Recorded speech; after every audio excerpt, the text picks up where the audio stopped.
a warm welcome to another edition of To The Point. In the battleground Assam, the electoral temperatures have risen immensely because it's a do-or-die battle for Congress and the BJP. But the million-dollar question is, will the people of Assam vote for the Narendra Modi charisma, or will they vote for the time-tested formula of governance of Chief Minister Tarun Gogoi? Well, joining me now is Chief Minister Tarun Gogoi himself. Welcome, sir, on To The Point. Let me begin by asking you, sir, this is the first time that Assam is witnessing a direct contest between the national parties, that is BJP and the Congress. Yeah. What do you think are you relying on? What is that one factor on which you really feel that Congress is all set to come back for the fourth time? You see, though it is a what you call national party, I don't consider it a national party. Okay. Because most of the leaders are regional parties. It is dominated by the regional party. Okay. So it looks is a BJP party. It is dominated by who is the Chief Minister candidate also. He also from the regional party. Hemanta Biswas was original, then from the Congress, then most of the leader AJP also. Okay. So it is a mixture of, I don't know what is a full of mixture. So you don't see it as a direct contest between BJP and Congress? No, how about this? Looks BJP, but the mix of full of alliances. Okay. Is a regional, sub-regional, national. I have never seen such type of alliance having so much of. It's a khichdi alliance, you would It's say. a most type of khichdi. The real khichdi is not, is a maha khichdi. But Mr. Gogoi, what makes you really hopeful that you would become the Chief Minister for the fourth time? You see, hopeful the people will see who can deliver good, Okay. who has an experience, and who turn around the situation in Assam. Okay. Whether in law and order. You see, 2001, you see, there was full of insecurity, full of disturbance. Insurgency was at the height. And that time, BJP was at center. Right. Regional party at the state level. AGP was at the state level. At level. Then economy completely devastated. The government employee didn't get a salary. All the development works came to a standing halt. So that's a great changes has taken place during our tenure. People have seen also. But a lot of changes have also taken place in Congress. People saying that a lot of water has flown down the Brahmaputra. And Yes, but odds are really stacked against Congress at the moment. I don't think, you see, water has flown, but it is flowing. It has not stagnated. Okay. Yeah, it is like the Brahmaputra is flowing. Our Congress, water has been, yes, lot of water has been, but it has not stagnated. It has flowing. I don't think it is flowing slowly also. But the way the vote share of Congress has dwindled from 2011 to 2014, it has come down by 10%, from 39.9% to 29.9%. Does that not make you worry? Because BJP's prospects have risen during this period. Yes, that was in the last parliamentary election. Right. That was throughout the country. You see, that charisma or whatever you may call, or whatever the magic. The Modi wave. Modi wave or Modi magics. That Modi magic has failed every state now. Okay. Last few elections that have taken places, whether it is a Bihar, whether even in Gujarat also, in his own state, Right. in Panchayat election, whether in the municipality election, everywhere, that wave is winning. Wave is going down and down. There is no wave today. That time, yes. That wave has, yes, the percentage has gone up. So I don't think that, since all other states, result has been against them. But in all these 4 states and 1 union territory, Assam is looks like the only glimmer of hope for BJP, because they are saying that this is the only state where they stand a chance to win. Yes. You see, because they want to divide the people between Hindu and Muslim, just because the Muslim population is slightly higher than the. Right. But Assam is a different. By dividing Hindu-Muslim, yes, there are calculations since Assam constitute about 34% is a Muslim. So in such a situation, if you play the role of a Hindu card, yes, if they will succeed playing that card, polarizing, yes, but that is not possible. So which card is Congress playing at the moment? We are playing the all cards. All cards means? All cards, we played everybody's, whether Hindu, Muslim, Christian, secular card. Buddhist. Yeah? The secular card. Congress is playing With the the secular cards, inclusive cards, not exclusive card.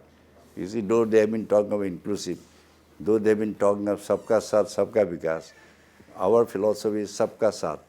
Eh? This is our philosophy. They want, though they have been talking of sabka saath, but they want to be a saath with only the Hindu fundamentalist. But, sir, parties like Badruddin Ajmal's AIUDF, Yeah. they have also chipped into the core voter base of Congress. How would you keep that voter base intact? You see, now we are eroding his base area also. Earlier also, without him also, we formed the government, not only once and twice. Because earlier also, we got vote from everybody. Sometimes we got little more about Muslim percentage, but not that we lost everything in the Muslim percentage. So we retain percentage. Yes, he has a slightly more, but this time I am quite confident. My percentage vote share on the Muslim will be more than the AUDF. But despite your confidence, Badruddin Ajmal says that he is going to be the kingmaker during 2016 elections because no party is going to get a majority, neither BJP nor Congress. Do you think he's going to become a kingmaker? You see, all along he has been claiming. Earlier AGP also claims. Everybody wants. Kingmakers are the people are the kingmakers, not one individual. They will make or unmake. Who is he to be a kingmaker? But, sir, there is a perception that Congress is slightly on a sticky wicket because your trusted aide, Himanta Biswa Sarma, left the party and he's joined the rival camp of the BJP. Are you really feeling do you really feel that your party is going through some kind of a void, some kind of a vacuum in the absence of Sarma? You see, I was happy that he left the party. Okay. You see, I don't feel any void. Right. You see, he created a rift in our party. Okay. So today our party is united. Today our people have, you see, they have more confidence today because earlier there was infighting and he was responsible and he was, frankly speaking, was a Swani Graha in my party. So today the Swani Graha is not there. So we are much united and he has started, you see, creating what you call the differences within the BJP. There he created problems. And here, yes, it was a blessing in disguise that he left. In fact, I wanted him to leave the party. I wanted the central leadership to take action against him much earlier. But sir, would you not admit to the fact that in 2011, when people were writing off the prospects of Congress, they were saying Congress would never win. He was the guy who actually engineered a big victory for Congress. No, he's absolutely wrong. He was absolutely wrong. You see, in his own district, how many seats he lost? Okay. You see, I was full confident. He was not confident. I was telling from the very beginning, we'll form the ministry on our own. Who told? These are all propagandists, just like a marketing, just like a Moody's marketing. Even 2001, he was nobody. How we could win?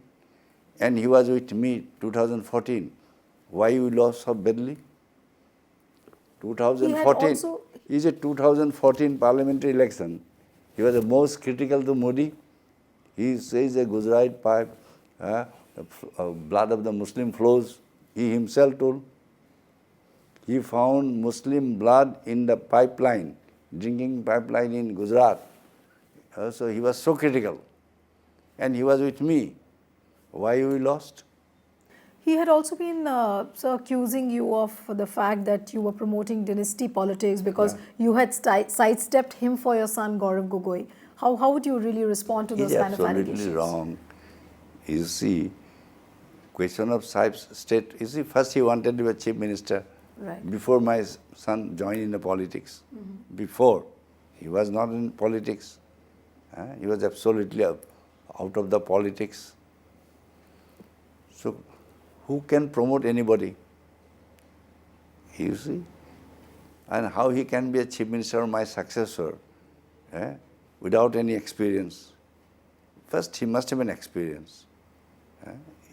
He must, neither in state politics, nor in national politics, nor in assembly, nor in the parliament.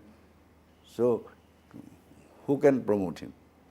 What was the real problem then No, between you and his whole Sarma? ambition was the chief ministership. Okay. Then he himself claims that, you see, now what he says? He says, yes, I am happy that today I am in our original house because I have been all along RSS supporter. He himself made a statement. Okay. That for last so many years, I am an RSS fellow. And his all brothers are RSS fellows also. So there is a man who could say that in the pipeline, the Muslim flaws, critical, and today he can turn. What he made a statement for me. He said he was my mentor. He was the future of the state. All the praises today he was accusing. And why he had joined? Just to save his skin. There were serious charges of Sarada scam. CBI was there. He was interrogated also. His wife was also interrogated. To save his skin, he was turned into approver as a witness. What for he has joined? What for he came to Congress? Earlier Do you think is Sarma really going to be a boon for Sonowal and Narendra Modi? Given the fact that he knows all the secrets of Congress because he was the one who was in the He's a people. Congress is not a secret party. It is not an RSS type of party. RSS, there is a secrecy. We do whatever we do openly. Where is the secrecy? We don't have any secrecy. What secrecy is there? We don't work like a RSS. Nobody knows. We work openly. Everybody knows what is going on, what is not going on. You earlier said in your interview that BJP is trying to polarize the voters. Yeah. Do you think that that's the biggest strategy which they are trying to enforce on the people of Assam as well? Yes, that is the main policy. That is the main, you see, their whole politics is politics of what you call polarization, divide the policy also. You see, Hindutva card, in fact, once I told, I still remember, I said, they are not the real Hindu. I am the real Hindu. You see, Hindu is full of diversity. Thousands of god and goddess are there. Here in Assam also, Sankardev also one system. All the tribal have also different god, goddess or something. So it's the most tolerant, most diversified. You are talking of one type of Hinduism, intolerant. How could you claim to be a Hindu? They play Hindu card only to capture power. But why do you think that the BJP is trying to make this election into a nationalist versus an anti-nationalist Where is the question of nationalist? How they could claim to be nationalists who fought against the British? Okay. One RSS fellow killed Mahatma Gandhi. Did they join in the independence struggle? How they could claim to be nationalists? I don't say they are anti-nationalists. As if we are not nationalists who fought against, who went to jail, who were hanged people, sacrificed life. Now they want to be greatest nationalists. People of India, everybody knows. Everybody knows who fought against it. You see. Now Nehru is not nationalist. Now Mahatma Gandhi is, whether Patel, Indiraji, or everybody is, whether Abdul Kalam, even this Subhash Chandra Bose, they are not nationalists. But at the moment, people really are seeing this as BJP's strategy just before the elections, before the 5 states go to the elections. Well, the jury is still out on that. But Mr. Gogoi, I'll have to take a break here. When we come back, we talk about the core issues with which the leaders are going to the people of Assam. Back in a moment.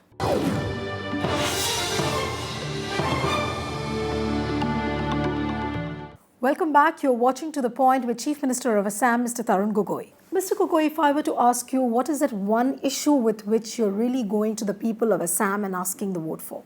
I say one issue, who has turned Assam, who has brought peace even, who has brought development also, social harmony, then also whom you can be trusted, whom you can be trusted, and you have seen our performance, and who is your alternative, and what is our future vision. You will see in my manifesto also what I want to go. You see?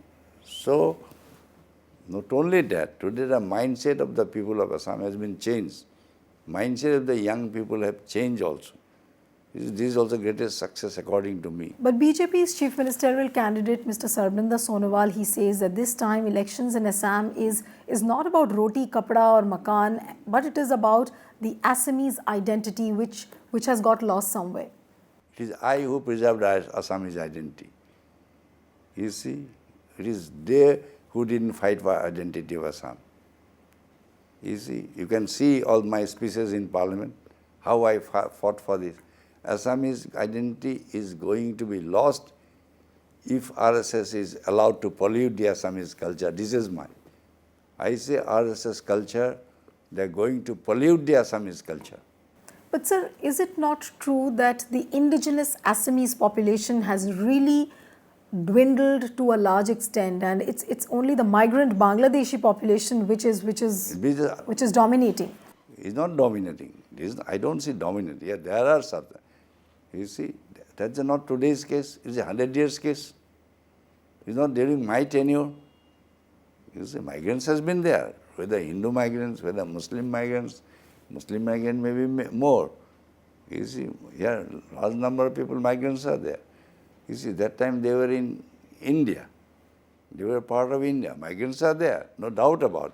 But most of them has become Assamese also. But sir, identified. how? You see, then why you didn't do it?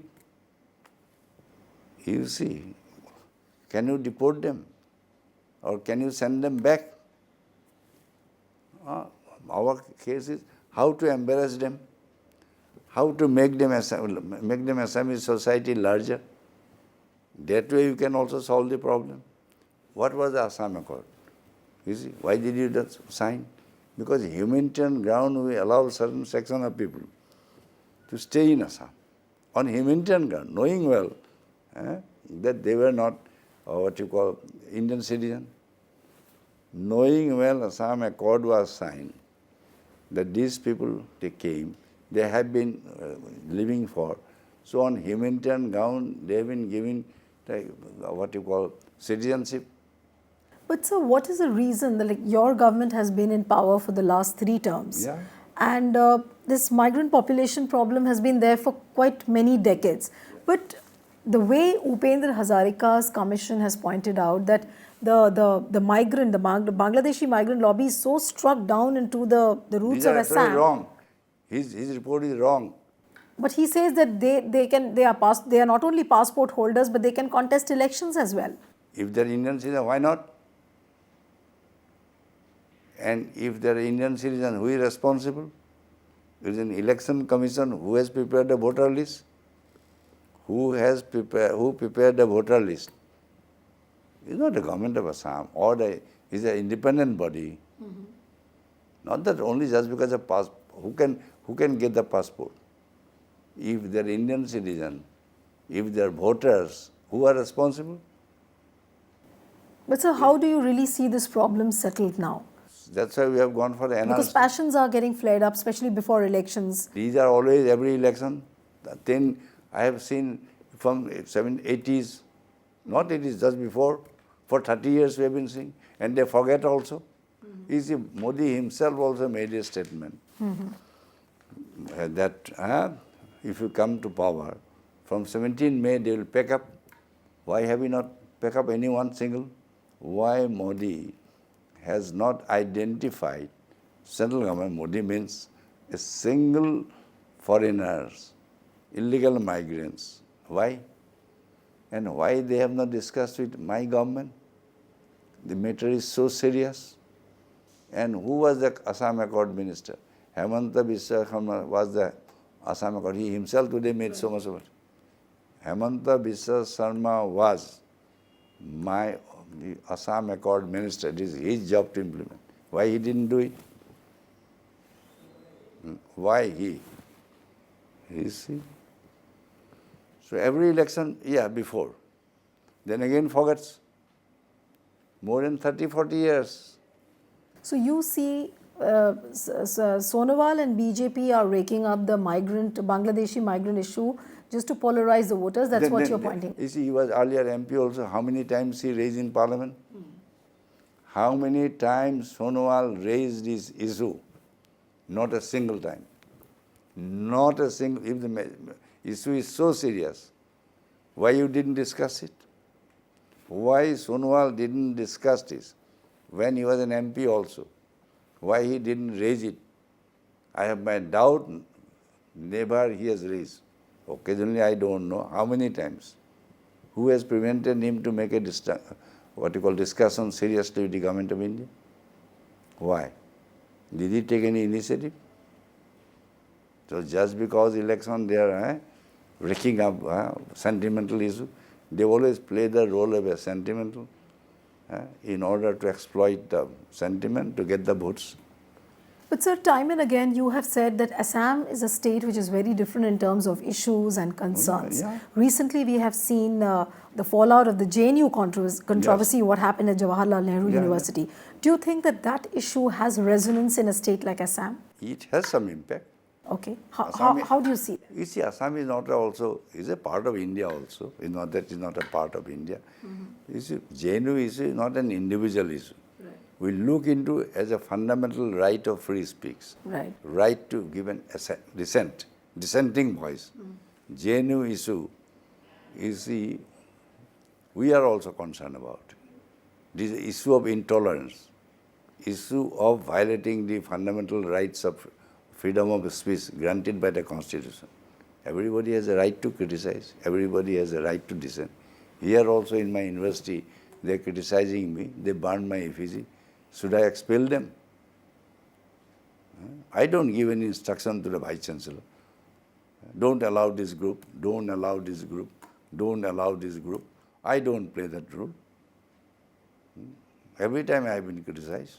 But is it true that I was talking to someone who told me that probably Kanhaiya Kumhar has figured on one of the Congress posters Yes. as one of the poster boys? Yes, we have done it. Not Kanhaiya. I don't agree everybody. His basic is for which he fought. Right of fundamental right to speak, right to dissent, express his views. This is one. I don't agree everything with one, but that he has a fundamental right. He has a right to speak. That I do agree. So Kanhaiya Kumar is a hero in Assam as far as electioneering. His ideas. Okay. We don't go by individual. Okay. His idea is my idea also, not his idea. I was also a student leader. We also those days fought. But sir, when you were a student leader, were you also labelled as an anti-national at that time? Definitely a lot of people they also considered. That time also, that time a student leader, he was picked up in the hostel and he was arrested, put behind. That time whole Assam was burned. They didn't know about Assam history. Student movement once, even 1960 language, you see, this General Secretary Dulal Barua, he was picked up by DGP, at that time we call IG, you see, from the hostel, and they had burned whole of Assam. Then a big agitation, even Nehruji also came, everybody came. We submitted memorandum, everything. You see, I know I was a student leader. One day I told, I say here all the insurgency groups are there. All supports are there, Alphas, so NDF, so many groups. Just because they are supporter, if I put them in the jail, so Assam would have been turned into a jail. Did I do it? Yes, those who took arms. Yes, they want to disturb, kill somebody, took arms. Yes, we took firmly. But anybody who was supporting, just because they are supporting, whole of Assam would have been turned, and thereby I would not have been able to bring peace today. It's those who took arms against me. And today they came to our negotiating table. You're sounding like a very hopeful Chief Minister, at least at the moment. But sir, I remember after Bihar elections, after the last Lok Sabha elections, you said that you would resign. What really makes you so hopeful now?